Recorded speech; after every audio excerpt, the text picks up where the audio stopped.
Bismillah. Assalamualaikum warahmatullahi wabarakatuh.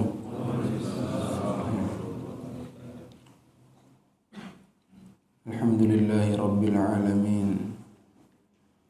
Wassalatu wassalamu ala asyrafil anbiya'i wal mursalin, nabiyyina Muhammadin wa ala alihi wa ashabihi ajma'in. Allahumma 'allimna ma yanfa'una wanfa'na bima 'allamtana wa zidna ilman. Alhamdulillah, jamaah rahimakumullah. Pada hari ini kita dimudahkan untuk melakukan kewajiban kita, kemudian duduk untuk saling mengingatkan di atas kebenaran dan saling mewasiati akan kesabaran, merealisasikan firman Allah Subhanahu wa taala, Bismillahirrahmanirrahim, wal 'asri innal insana lafi khusrin illa alladhina amanu wa 'amilus solihati wa tawassaw bil haqqi wa tawassaw bis sabr. Salah satunya adalah dengan menghadiri majelis ilmu. Dan insya Allah pada majelis kali ini kita akan membahas tentang salah satu rukun iman yang harus kita yakini. Rukun iman yang berkaitan dengan hari akhir. Rukun iman yang kelima. Kita meyakini bahwa kehidupan kita di dunia ini sementara dan akan ada yang terjadi nanti setelah itu pada hari akhir. Dan ini yang membuat kita selalu menjadi bertambah keimanan kita, semakin semangat beribadah, dan menjadi insya Allah pencegah kita untuk melakukan apa yang Allah larang. Ketika semakin tinggi keimanan seorang hamba kepada hari akhir, maka dia semakin sadar tentang siapa dirinya sebenarnya. Semakin seseorang beriman kepada hari akhir, semakin sadar seseorang sedang berada di mana dia sebenarnya. Ya. Maka penting untuk kita mengulang salah satu rukun iman ini, beriman kepada hari akhir, salah satunya kepada yaumul hisab. Karena itu semuanya pasti terjadi, dialami oleh setiap kita pasti. Dari yang pertama kali nanti akan terjadi itu adalah tiupan sangkakala. Para ulama ada yang mengatakan tiupan sangkakala itu ada dua. Ada juga yang mengatakan tiupan sangkakala itu ada tiga. Ya. Semua berlandaskan dalil yang kuat. Ya. Allah Subhanahu wa taala pernah mengabarkan kepada kita bahwa ketika ditiupkan sangkakala yang pertama, semua orang itu kaget. Semuanya kaget. Ya. Lari semuanya dari orang tuanya, dari anak istrinya, saudaranya, semua. Kemudian ketika ditiupkan sangkakala yang kedua, semuanya mati. Semuanya mati. Setelah itu, ketika ditiupkan sangkakala yang ketiga, semua dibangkitkan. Dibangkitkan lagi di padang mahsyar. Ini pendapat yang mengatakan tiupan sangkakala ada tiga. Semuanya berlandaskan dalil dari Al-Quran dan Sunnah. Ada juga yang membaginya hanya menjadi dua. Tiupan sangkakala yang pertama itu manusia kaget dan setelah itu mati langsung mati semuanya. Kemudian tiupan sangkakala yang kedua dibangkitkan dari kuburannya setelah mereka meninggal dunia, baik yang meninggal di kubur atau dimanapun, dibangkitkan semuanya. Dan Allah Maha mampu membangkitkan kita semua, dibangkitkan. Dan ini insya Allah pendapat yang dipegang oleh mayoritas ulama, dan insya Allah pendapat yang rajih. Akan ada dua tiupan sangkakala. Allah menceritakan ini semuanya kepada kita sebelum nanti kita ke yaumul hisab, kepada persidangan, hitung-hitungan manusia. Kita nanti akan mendengar tiupan sangkakala yang pertama. Allah jelaskan ini semua keadaannya di dalam surat Al-Hajj ayat pertama dan ayat kedua Al-Hajj. Allah Subhanahu wa taala berfirman, "Ya ayyuhan nasu taqu rabbakum inna zalzalas sa'ati syai'un 'azim." Wahai manusia, bertakwalah kepada Rabb kalian. Sesungguhnya goncangan pada hari kiamat adalah sesuatu yang besar. Yauma tarawunaha tadhalu kullu murdi'atin 'amma arda'at wa tad'u kullu dhati hamlin hamlaha wa taran nasa sukara wa ma hum bisukara walakin 'adzaballahi syadid. Hari ketika bumi itu bergoncang, kalian akan melihat seorang ibu yang menyusui anaknya akan ditinggalkan anaknya, dan seorang wanita yang hamil akan keguguran pada saat itu. Dan kalian akan melihat manusia seperti orang mabuk, padahal mereka tidak mabuk. Akan tetapi azab Allah sangat pedih. Ini yang terjadi ketika malaikat Israfil meniupkan sangkakala yang pertama. Semua manusia sangat bingung, kaget melihat keadaan ini. Di puncak ketakutannya.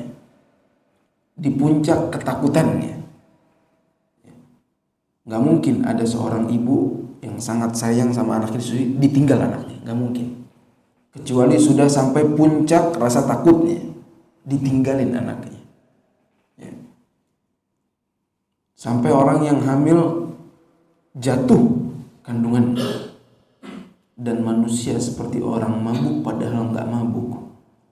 Ya. Ketika melihat goncangan ini, goncangan pada hari kiamat,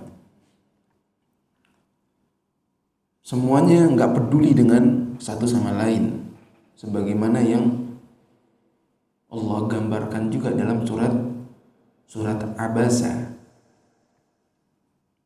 Fa idza ja'atis sakha yauma yafirrul mar'u min, orang lari dari saudaranya, nggak mungkin melindungi saudara, nggak mungkin. Wa ummihi wa abi, dan dari ibu dan bapaknya. Wa sahibatihi wa bani, dan istri dan anaknya. Likulli imri'in minhum yawma idzin sya'nun yughni. Pada hari itu mereka setiap orang memiliki urusan yang menyibukkan dirinya pada hari kiamat. Ya. Lari, nggak peduli bapak ibunya, bagaimana nasibnya, nggak peduli semua. Ya, ini ketika terjadi hari kiamat. Maka dari itu wajar jika seorang mukmin yang pernah diberikan kabar gembira akan masuk surga oleh Rasulullah SAW masih takut ketika melihat hari kiamat terjadi. Orang yang sudah diberikan kabar gembira dengan masuknya surga dari kalangan sahabat, dari para nabi, ketika melihat bagaimana hari kiamat terjadi, mereka semuanya takut.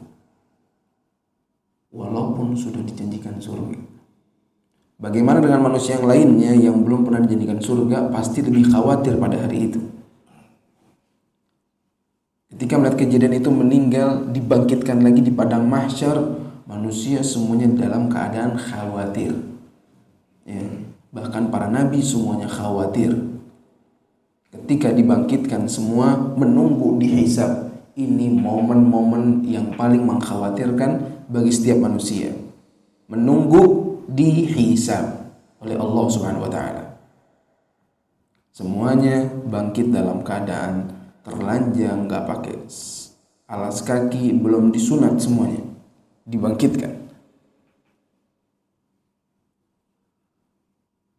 Menunggu dihisab.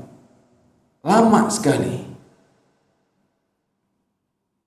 Allah Subhanahu wa taala menggambarkan dalam surat Al-Ma'arij, miqdaruhu khamsina alfasana. Seperti 50.000 tahun rasanya.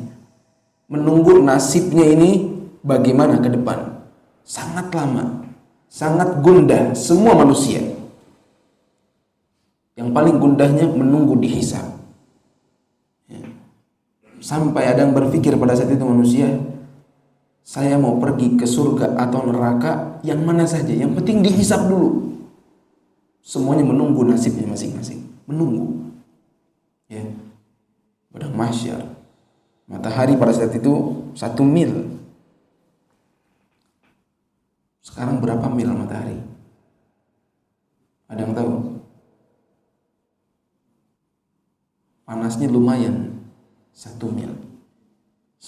Semua butuh bantuan. Nah, pada saat itu manusia pergi ke para nabi semua.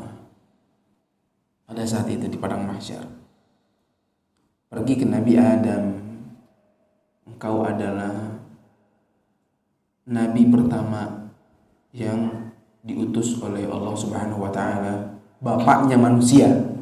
Ya, sebagaimana orang kalau mau minta bantuan ke bapak, ini ke bapaknya manusia, Nabi Adam. Nabi Adam berkata, nafsi, nafsi, aku juga lagi mikirin diriku sendiri. Pergi ke Rasul pertama. Saya Nabi pertama, Rasul pertama. Siapa? Nabi Nuh alaihissalam. Pergi, minta ke dia. Pergi ke Nabi Nuh alaihissalam, minta, engkau adalah Rasul yang pertama yang diutus kepada orang-orang yang membangkang. Nabi Nuh alaihissalam. Nabi Nuh juga berkata, nafsi, nafsi, aku juga khawatir sama diriku. Ketika melihat goncangan itu, ketika melihat semuanya dibangkitkan, terus minta ke Nabi Ibrahim, Nabi Musa, Nabi Isa. Semuanya hanya mengatakan nafsi, nafsi. Nggak ada yang mampu mengatakan iya, nggak ada yang mampu. Nggak ada yang berani sama sekali. Sampai ketika datang ke Rasulullah SAW, beliau berkata, Anallaha, saya akan coba. Cuma satu yang berani. Rasulullah SAW, Anallaha, saya akan coba. Kemudian Rasulullah SAW sujud, memuji Allah dengan pujian yang gak pernah diucapkan selama hidupnya. Disimpan ini. Memuji Allah, sujud, gak bangun-bangun, minta agar Allah mulai hisabnya pada saat itu. Dan ini yang dinamakan syafaat uzma. Syafaat terbesar, syafaat uzma ini. Rasulullah SAW memberikan syafaat ke seluruh manusia, bukan hanya umatnya, tapi ke seluruh manusia syafaatnya Rasulullah SAW agar dimulai hisabnya. Kemudian Allah Subhanahu wa taala mengatakan, irfa' ra'sak, angkat kepalamu, washfa' tusyaffa', dan syafaatmu diterima. Ya, kemudian dimulailah hisab. Dimulailah hisab bagi seluruh manusia. Ya. Yang tadinya mereka dikumpulkan kemudian diberhentikan oleh Allah, waqifuhum. Lihat surat As-Saffat ayat ke-24. Ya. Surat As-Saffat ayat ke-24. Allah berkata, waqifuhum innahum mas'ulun. Berhentikan mereka semua. Waqifuhum, mereka akan ditanya satu-satu. Subhanallah. Ya. Waqifuhum innahum mas'ulun, berhentikan mereka, mereka akan ditanya semuanya. Ya. Kemudian mereka ditanya. Ya. Sebelum terjadi pertanyaan, ya, nanti akan ada momen di mana catatan amalan kita berterbangan. Pada saat itu berterbangan, catatan amalan kita berterbangan semuanya, ya. Dan kita nggak tahu catatan kita ini mendarat di tangan kanan kita atau di tangan kiri kita. Kita nggak tahu. Tatayyarus suhuf, berterbangan semua. Dan salah satu ciri orang yang akan berbahagia adalah orang yang mendapatkan catatan amalannya mendarat di tangan kanannya. Ini salah satu ciri orang yang bahagia, mendaratnya di tangan kanan. Ya, ini semuanya Allah ceritakan dalam Al-Quran. Dan orang yang sengsara adalah orang yang bukunya mendarat di tangan kirinya, sebagaimana dalam surat Al-Haqqah. Dan secara spesifik dikatakan dalam surat Al-Insyiqaq. Dalam surat Al-Insyiqaq juz 30, di tangan kiri dari belakang. Wara'a dhahrihi. Ya, di tangan kiri dari belakang, mendarat kitabnya tangan kiri dari belakang. Ini ciri dia akan sengsara. Ya. Salah satunya Allah menceritakan dalam surat Al-Haqqah ayat ke-19 ketika ini terjadi. Fa'amma man utiya kitabahu biyaminihi fayaqul ha'umuqra'u kitabiyah.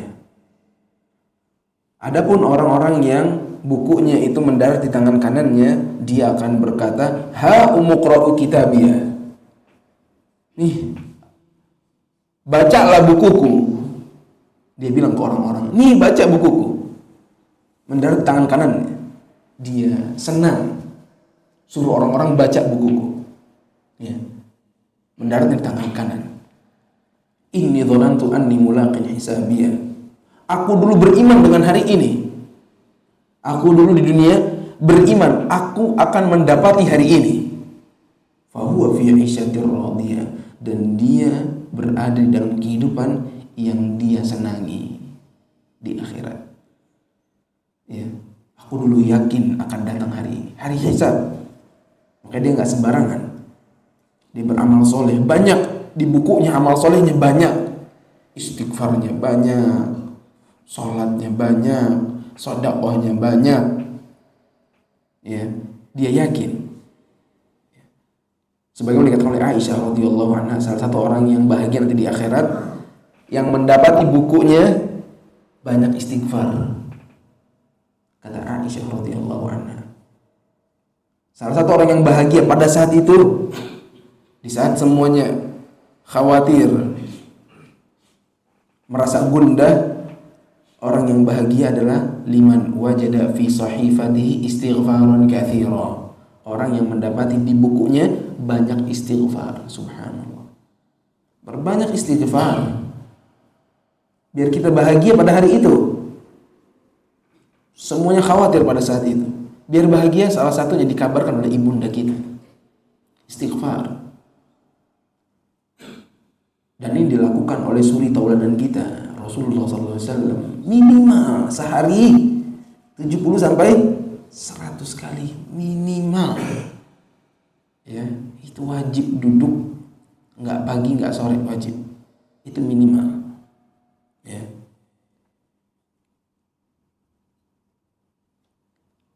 Itu salah satu wahyu yang memberitahu kepada kita agar kita bisa bahagia pada saat itu. Kemudian di dalam surat Al-Haqqah, ya, ini surat Al-Haqqah banyak menceritakan tentang bagaimana datangnya hari kiamat. Surat Al-Haqqah.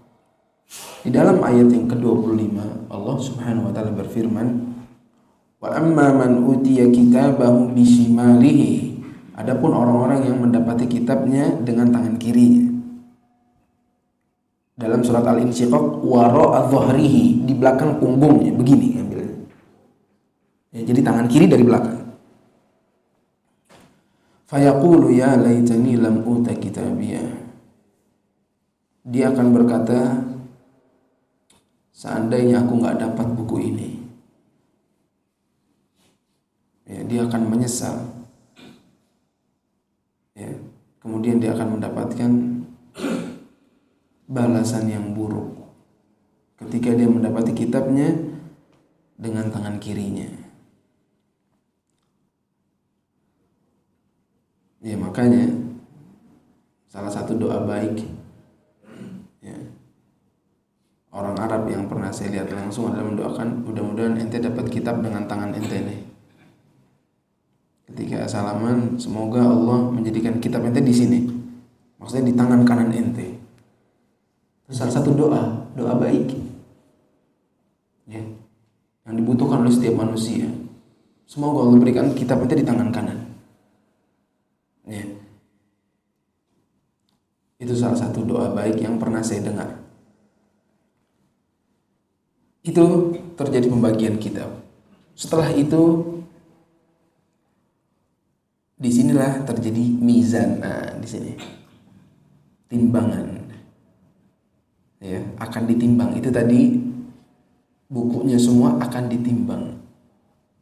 Amalannya akan ditimbang oleh Allah Subhanahu wa taala. Dalilnya surat Al-A'raf ayat ke-8, ayat ke-9. Wal waznu yawma idzinil haqq faman thaqulat mawazinuhu faulaika humul muflihun. Dan timbangan pada hari itu benar-benar akan terjadi. Barang siapa yang berat timbangannya, amal solehnya, dia akan menjadi orang-orang yang beruntung. Wa man khaffat mawazinuhu faulaika alladzina khasiru anfusahum bima kanu biayatina yadhlimun. Dan barang siapa yang ringan amal solehnya, maka dia termasuk orang-orang yang rugi dengan apa yang dia lakukan terhadap kezaliman-kezaliman. Rugi. Na'udzubillah. Jangan sampai kita rugi di sini. Ya. Ya. Orang di dunia orang kadang rugi, kadang untung. Yang rugi masih bisa untung besoknya. Yang rugi masih bisa tertawa besoknya. Ya. Tapi kalau sudah Allah katakan khosiru, rugi di akhirat, ini berbahaya. Ruginya susah mendapatkan keuntungan lagi. Ya. Orang yang rugi adalah Allah katakan orang yang ringan amal solehnya, sedikit. Kalau mau dijabarkan berarti sedikit, istighfarnya sedikit, sholatnya sedikit misalnya, sholat sunnahnya sedikit, baca Al-Qurannya sedikit, kalah berat dengan dosanya, kalah berat. Ini orang yang rugi. Orang yang rugi. Yang ruginya udah paling tinggi ruginya, gak ada lagi yang di atasnya. Ya. Ketika mendapati amal solehnya lebih ringan daripada keburukannya. Ya. Itu mizan. Kemudian setelah dari mizan, nanti akan ada haud. Setelah ditimbang semuanya akan ada haud. Manusia mensinggahi telaganya Rasulullah Sallallahu Alaihi Wasallam. Ya, singgah semua. Dipilih oleh Rasulullah SAW. Setiap nabi ada haud. Haud yang paling besar adalah haudnya Rasulullah Sallallahu Alaihi Wasallam. Dipilih, kelihatan dari bekas wudhu. Dari bekas wudhu dipilih, ini umatku, dipilih oleh Rasulullah Sallallahu Alaihi Wasallam. Akan tapi ada orang yang terhalang datang ke haudnya Rasulullah Sallallahu Alaihi Wasallam pada saat itu. Ada yang terhalang. Ketika diminta dipanggil sama malaikat dihalangin, nggak boleh. Rasulullah SAW berkata, innahum min ummati. Mereka dari umatku.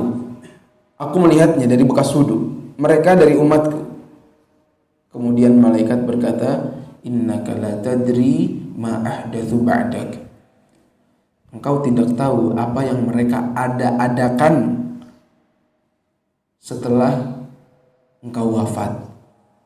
Ya. Engkau tidak tahu apa yang mereka adakan setelah engkau wafat. Para ulama mengatakan termasuk salah satunya ini adalah ancaman, salah satunya adalah orang-orang yang membuat perbuatan ihdats. Dari kata ahdatsu ba'dak. Ya, engkau tidak tahu apa yang dia adakan, ihdats. Salah satunya adalah perbuatan bid'ah. Ihdath perbuatan baru, bid'ah. Engkau nggak tahu apa yang dia buat setelah engkau meninggal dunia. Nggak dikasih ke telaganya Rasulullah SAW. Pada saat semua orang haus, semuanya haus, semuanya butuh air pada saat itu. Ketika mendengar itu Rasulullah SAW nggak membela mereka. Beliau berkata, suhqon. Ya udah, mereka suruh menjauh aja, menjauh. Betapa sedih orang itu. Dihalangi malaikat, nggak dibela oleh Rasulullah SAW. Karena beliau yang sudah mewanti-wanti dari dulu, Rasulullah SAW orang yang pertama kali mewanti-wanti dari perbuatan bid'ah. Jangan dilakukan. Jangan nambah-nambah agama. Akan tertolak. Dan juga ini termasuk salah satu ancamannya. Ya, khawatir terusir dari telaganya Rasulullah Sallallahu Alaihi Wasallam. Itu di haud. Ya. Kemudian setelah itu manusia semuanya akan melewati sirat, melewati sirat, jalan yang tajam, yang tipis, yang menyeramkan. Ya, semuanya melewat. Ya, ada yang melewat seperti kilat, ada yang seperti orang naik kuda, ada yang seperti lari kencang. Ya, ada juga yang sampai merangkak. Ya, yang menjadi kendaraan dia, yang menjadi membuat kecepatan dia itu amal soleh. Amal soleh. Ada yang amal solehnya nggak bisa buat dia jalan cepat. Amal solehnya cuman bisa menjadikan dia merangkak doang. Ya, sebagaimana yang diriwayatkan oleh Imam Muslim. Dia menceritakan, wan nabiyyu sallallahu alaihi wasallam qa'im 'ala sirat yaqul. Dan Rasulullah SAW berdiri di dekat sirat kemudian berkata, Rabbi salim. Ya Allah, selamatkan. Hatta ta'jizul a'malul ibad. Akan tetapi amalan hamba ini sedikit. Hatta yaji'ar rajul wa la yastati'us sayr illa zahfa. Sampai ada orang yang jalan enggak mampu. Enggak bisa, cuma bisa merangkak. Hadis riwayat Muslim. Ya. Kemudian ada yang jatuh dari sirat. Ada yang jatuh. Ya.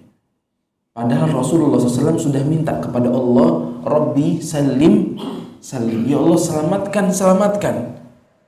Tapi tetap ada yang jatuh.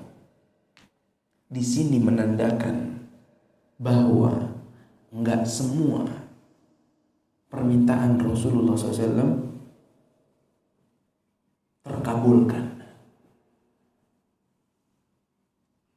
Enggak semua syafaat. Perhatikan. Enggak semua syafaat Rasulullah SAW terkabulkan. Di sini Rasulullah SAW mengatakan Rabbi salim salim. Ya Allah selamatkan, selamatkan. Tapi ada yang jatuh. Tapi tetap ada yang jatuh. Karena syafaat itu akan terjadi ketika memenuhi dua syarat. Ketika memenuhi dua syarat. Yang pertama, izin Allah kepada pemberi syafaat. Ini harus ada. Dan Rasulullah SAW sudah dapat ini. Izin memberikan syafaat. Sudah dapat. Diberikan izin oleh Allah Subhanahu wa ta'ala. Rasulullah SAW memberikan syafaat.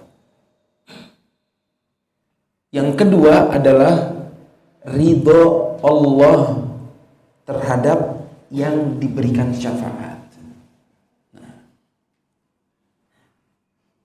yang kedua adalah ridho Allah terhadap orang yang mau diberikan syafaat. Allah harus ridho dengan orang itu. Ya. Kalau Allah nggak ridho, nggak dapat syafaatnya. Ya. Ini hadisnya riwayat Muslim. Ketika melewati Sirat, karena kasih sayangnya Rasulullah SAW, beliau berdiri melihat, berdoa, Rabbi salim salim. Ya Allah selamatkan, selamatkan. Tapi ada yang jatuh, masih ada yang jatuh. Ya. Jadi kita butuh ridho Allah Subhanahu wa ta'ala. Ini yang paling tinggi. Ya. Kita boleh minta syafaat, ya Allah berikanlah kami syafaat Rasulullah SAW. Itu doa yang baik. Mintanya kepada siapa? Kepada Allah Subhanahu wa ta'ala. Ya Allah berikanlah kami syafaat Rasulullah SAW. Secara nggak langsung kita sedang minta juga, ya Allah jadikan engkau ridho kepada saya, menjadi orang yang diberikan syafaat oleh Rasulullah SAW. Karena beliau udah diizinkan oleh Allah memberikan syafaat. Tinggal kita, apakah Allah ridho kepada kita? Kembali lagi semuanya kepada amalan. Semuanya kembali kepada amalan. Ini sebab terbesar Allah ridho atau enggak. Ya.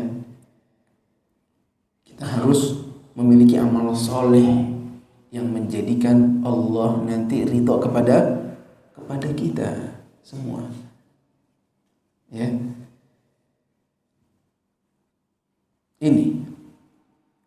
Ini juga yang menjadi tafsiran firman Allah.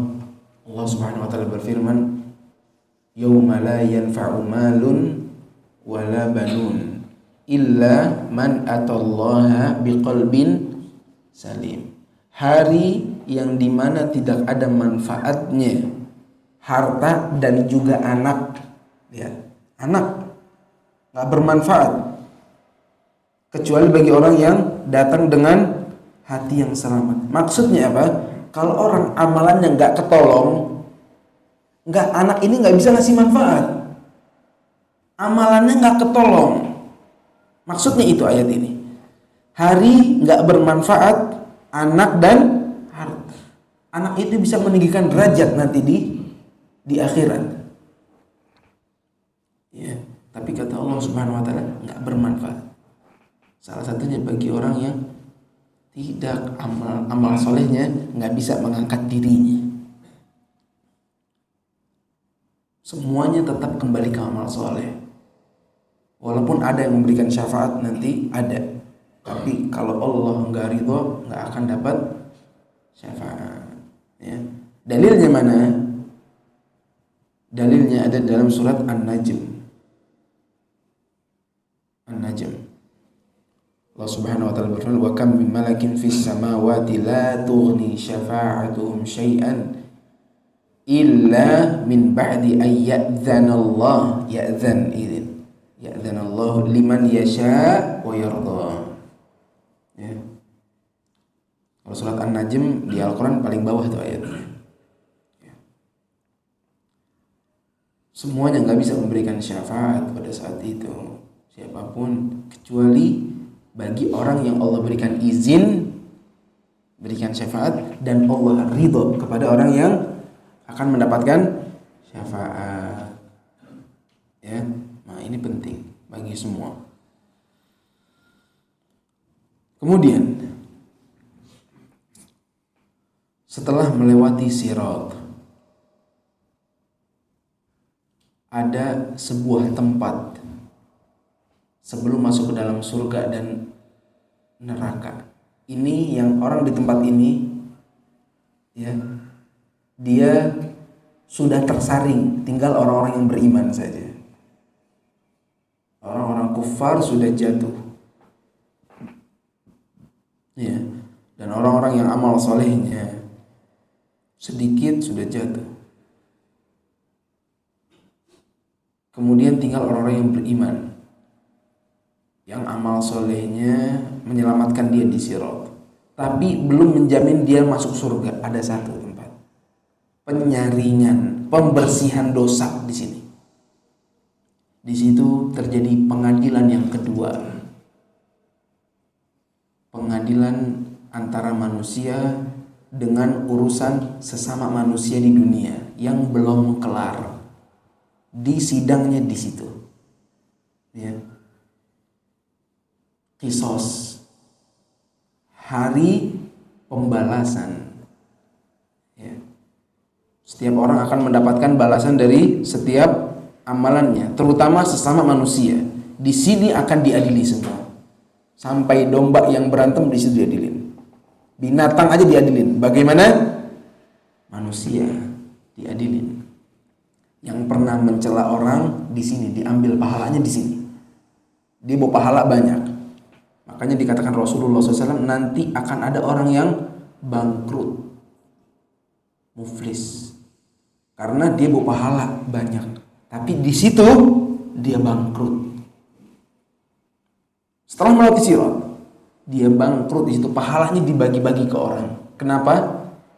Karena suka mencela fulan misalnya, suka menuduh fulan misalnya, menyakiti hati fulan. Ini kehormatan. Belum harta, suka menunda gaji fulan, suka korupsi, ngambil harta orang, suka mencuri, suka nunda bayar hutang, zalim ini, zalim. Suka apalagi nggak bayar hutang. Apakah Allah biarkan di dunia meninggal kemudian nggak ada pengadilan? Orang yang zalim ngambil harta meninggal, yang diambil juga meninggal, nggak ada pengadilan? Nggak mungkin. Ya. Karena Allah Subhanahu wa taala Maha Adil, pasti disidang. Kalau belum sempat di dunia, belum kelar, di akhirat di sini disidangnya. Dan bayarannya udah nggak bisa pakai uang, pakai yang lain. Bayarannya menggunakan halal. Di sini makanya Rasulullah SAW katakan ada orang yang bangkrut. Ya. Sampai ada yang bawa banyak pahala, yang bangkrut ini pahalanya habis di situ, dibagi-bagi. Udah pahalanya habis, masih ada orang yang pernah dia zolimin di dunia. Dosanya ditaruh ke dia, dilempar ke neraka. Padahal sudah melewati sirat, tapi dilempar masih. Ini orang yang bangkrut. Jadi sebelum masuk surga semuanya bersih, baik dosa yang dia lakukan antara dia dengan Allah Subhanahu wa taala sudah disidang di mizan, atau dosa di antara dia dengan sama manusia, di situ diadilinya, dibersihkan. Ya. Sampai kalau dia sudah bersih semuanya, baru nanti dia akan masuk ke dalam surga, ya, baru dia akan masuk ke dalam surga. Dalilnya sabda Rasulullah SAW, "Idza khalasal mu'minuna minan nar." Kalau orang-orang yang beriman sudah selamat dari api neraka, maksudnya dari sirat, hubisu biqantaratin bainal jannah wan nar. Dia ditahan di sebuah tempat antara surga dan neraka tadi. Fayuqtassu ba'duhum min ba'd madzalim kanat bainahum fid dunya. Maka dikisoslah. Maksudnya kisos dibalas apapun, ya. Mukul dibalas. Semua dibalas. Sebagian mereka dengan sebagian di antara lain yang belum kelar di dunia, yang belum selesai di dunia. Hatta idza hudzibu, sampai kalau udah dibersihin, ya. Ada yang cuman dibersihin doang masih bisa masuk surga, ada yang ketika dibersihkan ternyata habis pahalanya dibuang ke neraka.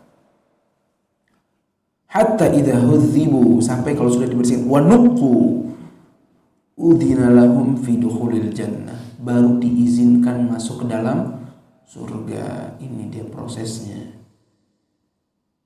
Ini dia proses hari kiamat. Kalau udah dibersihkan di sini, ini terakhir nih. Dibersihkan, udah bersih, masih ada amal solehnya, baru diizinkan masuk ke dalam surga. Tsumma qala, kemudian beliau SAW bersabda, "Fa walladzi nafsu Muhammadin biyadihi," demi Allah yang jiwa Muhammad berada di tangannya, "la ahaduhum ahda bimanzilihi fil jannah minhu bimanzilihi kana fid dunya." Demi Allah, setiap orang nanti pada saat itu dia tahu rumahnya di surga melebihi dia tahu rumahnya di dunia. Ketika masuk surga dia tahu rumahnya yang mana. Ini kata Rasulullah SAW. Ketika orang masuk surga, dia tahu rumah dia di mana. Didekatkan rumahnya oleh Allah Subhanahu wa Ta'ala. Di sinilah baru manusia itu istirahat di sini. Ya. Di sini bukan istirahat. Di mana istirahat? Ketika melangkahkan kaki kanan kita ke surga. Ini kata Imam Ahmad bin Hanbal. Manusia istirahat kapan? Entar. Ketika melangkahkan kaki kanan ke surga, masuk satu, istirahat di situ istirahat. Ya. Diizinkan masuk surga setelah dibersihkan di situ. Ya. Itu kurang lebih urutannya. Urutan yang terjadi pada hari akhir. Ya. Panjang. Allah katakan miqdaruhu 50 alfasana. Ya, panjang sekali. Dari sini kita belajar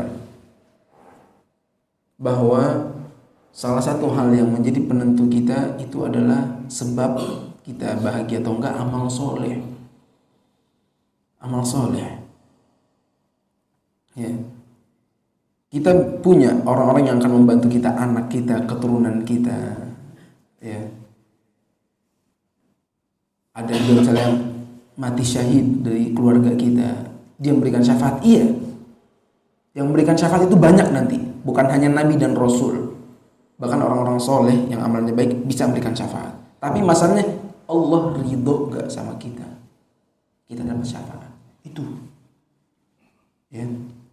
Sebagaimana Allah katakan di dalam surat Al-Mu'minun ayat ke-101, 103. Allah Subhanahu wa taala berfirman, "Fa idza nufikha fis suri fala ansaba bainahum." Kalau sudah ditiupkan sangkakala, udah enggak ada manfaatnya nasab. Yauma idzin wala yatasaalun. Enggak ada manfaat lagi nasab pada saat itu. dan mereka tidak saling bertanya. Para ulama mengatakan, menafsirkan ayat ini, ketika ditiupkan sangkakala, orang itu udah nggak peduli siapa orang tuanya, nggak peduli, nggak ada lagi nasab. Ya, mereka nggak akan bertanya, mana orang tuaku, nggak mungkin bertanya. Di padang mahsyar nggak mungkin bertanya. Ya. Nanti mereka akan saling bertanya ketika di surga. Jadi maksudnya bukan dari awal sama sekali, enggak. Ketika di surga mereka saling menanyakan nasib mereka satu sama lain. Keluarganya saling bertanya tentang keluarganya. Ya, di surga. Dalilnya itu ada dalam surat As-Saffat ayat ke-27. Allah Subhanahu wa taala berfirman, wa aqbala ba'duhum 'ala ba'din yatasaalun.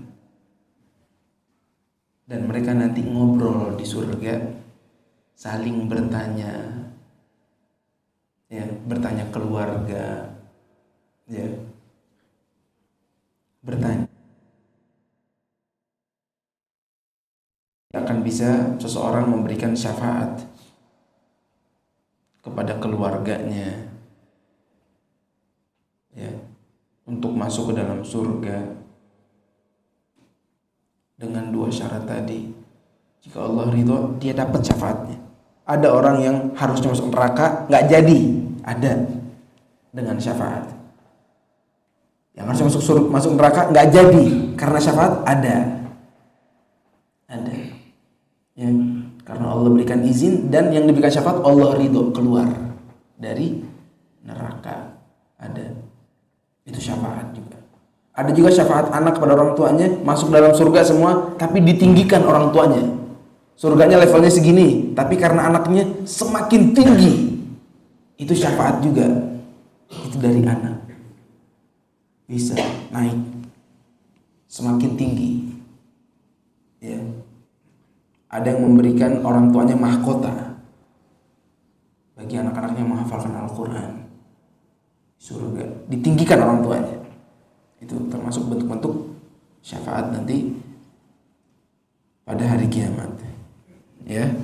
Jadi maksudnya ayat yang tidak ada nasab itu kapan? Di awal fase hari akhir. Orang nggak ada lagi manfaatnya nasab sama sekali. Nggak bisa bela orang tua sama sekali. Tapi di fase ketika orang sudah masuk surga, baru mulai ada yang bertanya, ya. Dan syafaat ini nanti akan terjadi ketika orang masuk ke dalam surga, ya. Ketika kita menggabungkan beberapa ayat. Kemudian beberapa amalan yang menjadi pemberat pada saat dihisab atas kemurahan dari Allah Subhanahu wa taala, kasih sayang Allah Subhanahu wa taala kepada kita. Allah jadikan salah satu amalan yang berat pada hari kiamat adalah amalan yang ringan dilakukan di dunia.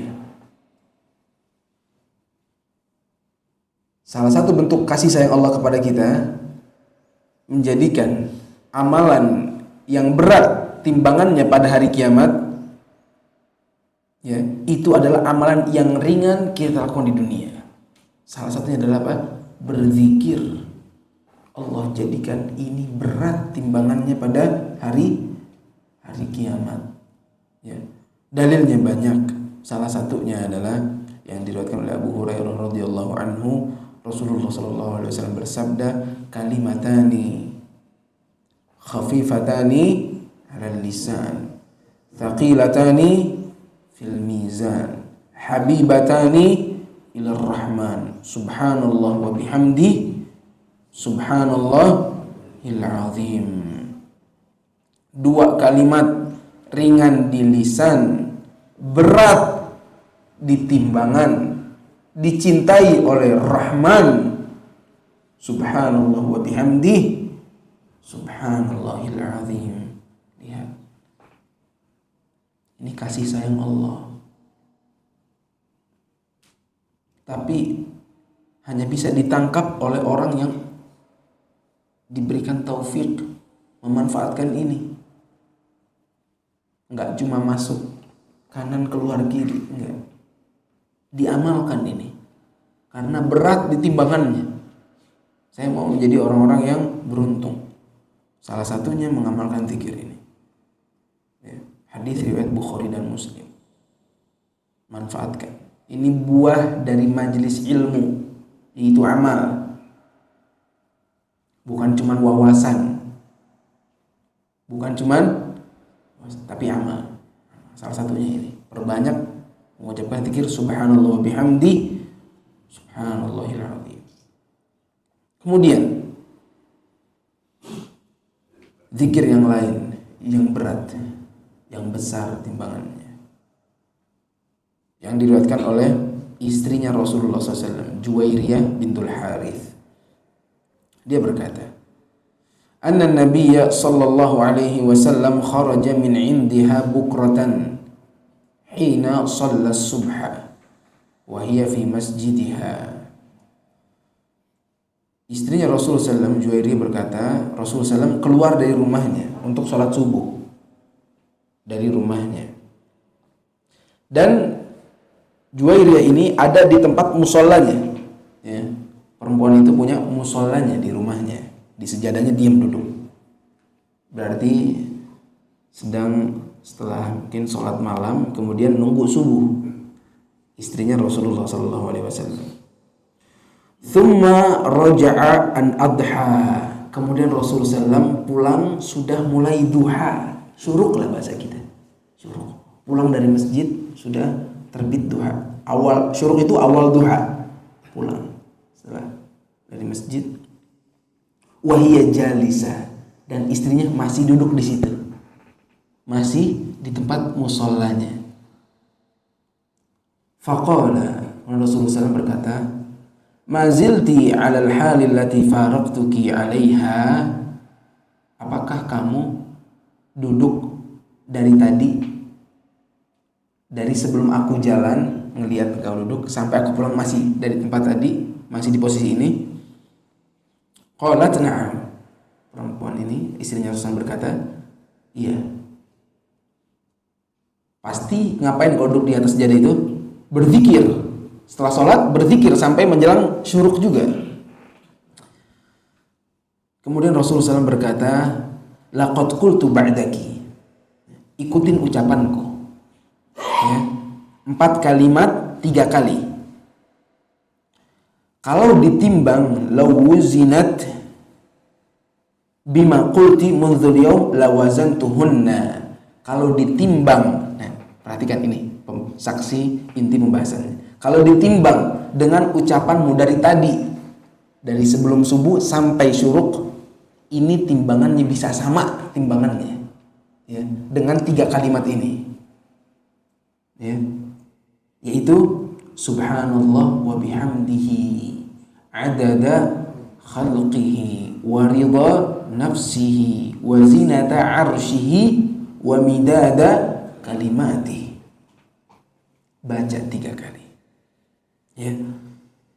Maha suci Allah, ya. Maha suci Allah sebanyak makhluknya. Maha suci Allah banyak makhluknya, sebanyak makhluknya, dan sesuai ridho Allah Subhanahu wa ta'ala, ya. Dan sebesar timbangan, seberat timbangan arsy-Nya yang berat. Maha suci Allah, ya. Dan sebagaimana banyaknya kalimat Allah, sebanyak-banyaknya. Subhanallah sebanyak-banyaknya. Adada khalqihi wa ridha nafsihi wa zinata arsyihi wa midada kalimati. 3 kali baca. Itu menandingi zikir engkau yang engkau baca dari tadi subuh sampai syuruk. Subhanallah. Ya. Ya. Makanya para ulama menjadikan ini zikir pagi. Ya. Sebagian hanya mengatakan zikir pagi, bukan sore, pagi doang. Karena kejadiannya kapan ini? Subuh pagi. Baca tuh 3 kali. Ya, yang belum baca sekarang. Subhanallah wa bihamdihi adada khalqihi wa ridha nafsihi wa zinata arsyihi wa midada kalimatihi. Baca zikir pagi, jangan ditinggalin. Habis ini jangan ditinggalin sampai meninggal, jangan ditinggalin. 3 kali. Dari habis sholat subuh sampai syuruk. Ya, berat timbangannya kata Rasulullah SAW. Ini ya, amalkan. Kemudian satu lagi ya. Masih belum boleh sholat ya, udah syuruk tapi sedikit lagi sholatnya. Satu lagi, salah satu yang dikabarkan Rasulullah SAW akan mendapatkan balasan timbangan yang berat pada hari kiamat adalah orang yang mengucapkan zikir 4 kalimat. Rasulullah SAW bersabda, bakhin khamsun ma athqalahunna fil mizan. Sungguh 5 hal ini berat sekali di mizan, kata Rasulullah SAW. La ilaha illallah, ucapan la ilaha illallah. Wallahu akbar, wa subhanallah, walhamdulillah. Ya, kata Rasulullah SAW, beliau mendapatkan wahyu, sungguh berat zikir ini di hari kiamat. Ya, ucapan subhanallah, walhamdulillah, la ilaha illallah, Allahu akbar. Jangan remehkan zikir ini. Kapanpun dibaca. Lagi bengong dimanapun, lagi diam, jangan kering lisan kita mengucapkan subhanallah, walhamdulillah, wala ilaha illallah, Allahu akbar. Kata Rasulullah, sungguh berat sekali timbangannya. Satu lagi apa? Wal waladus salih yutawaffa fayahtasibuhu waliduhu. Dan yang kelima adalah ketika anak soleh meninggal, akan tetapi orang tuanya sabar kepada Allah Subhanahu wa ta'ala. Orang tua yang ditinggal oleh anaknya itu berat timbangannya. Ya. Orang tua yang ditinggal oleh anaknya. Syaratnya satu. Apa tadi syaratnya? Sabar. Orang tua yang ditinggal anaknya banyak. Tapi yang mendapatkan timbangan yang berat yang sabar. Berat timbangannya di sisi Allah Subhanahu wa ta'ala. Sebagaimana beliau Rasulullah SAW ditinggal anaknya 6 semasa hidup. 6 satu-satu mati. Ya, 6. Berat timbangannya. Ya, begitu juga bagi semua orang di umatnya Rasulullah SAW. Orang yang sabar itu akan mendapatkan ganjaran yang berat pada hari kiamat. Hadis ini riwayat Ahmad, sahih. Ya. Nah, itu beberapa amalan. Ya.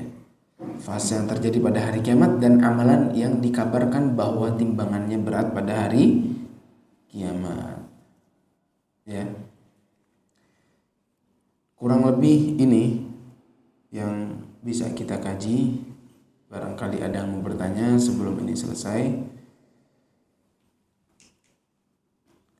Kalau nggak ada, berarti kita silakan. Bismillah. Pada saat di kantor tadi di antara jadi sama nih apa namanya timbangannya hasilnya. Nah itu gimana ini ya apa namanya ada syafaat di situ atau? Jika amalannya sama, Balance dia seri lah itu tidak iya tidak bangkrut tidak ini istilahnya nol ya antara masolehnya kalau dibagi kan pastinya manusia punya kesalahan terhadap manusia yang lain kan. Iya. Ini seri lah dah antara amal solehnya dengan yang dia ini. Jika masih tersisa amal solehnya dengan amal buruknya sama di kontor itu, tempat sebelum surga, di mana dia akan dimasukkan? Jawabannya Allahu a'lam. Ya. Apakah dia diberikan ujian lagi oleh Allah, ujian terakhir untuk masuk ke dalam surga atau neraka? Ya. Yang jelas, jika orang sudah melewati sirat ini,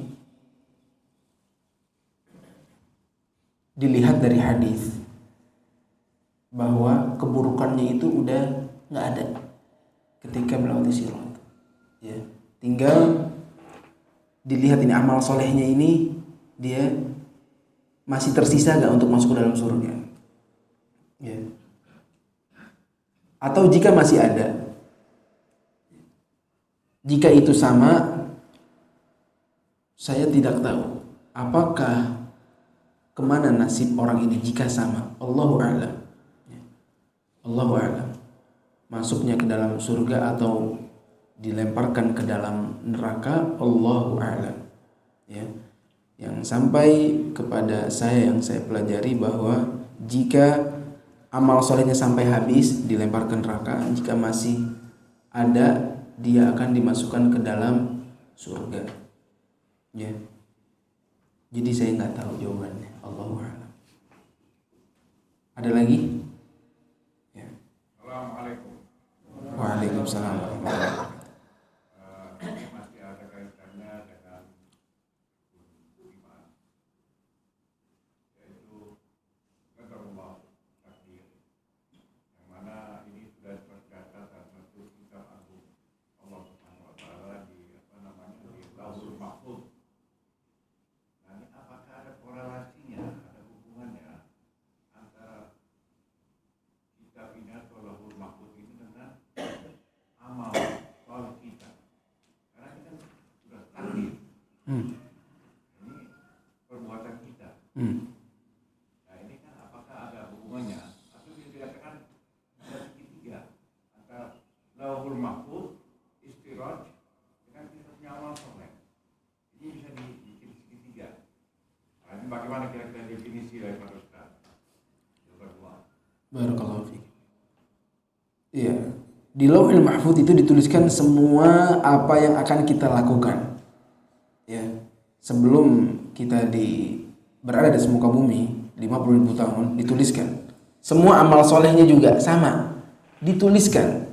Ya, sampai dia masuk ke dalam surga atau neraka sudah dituliskan.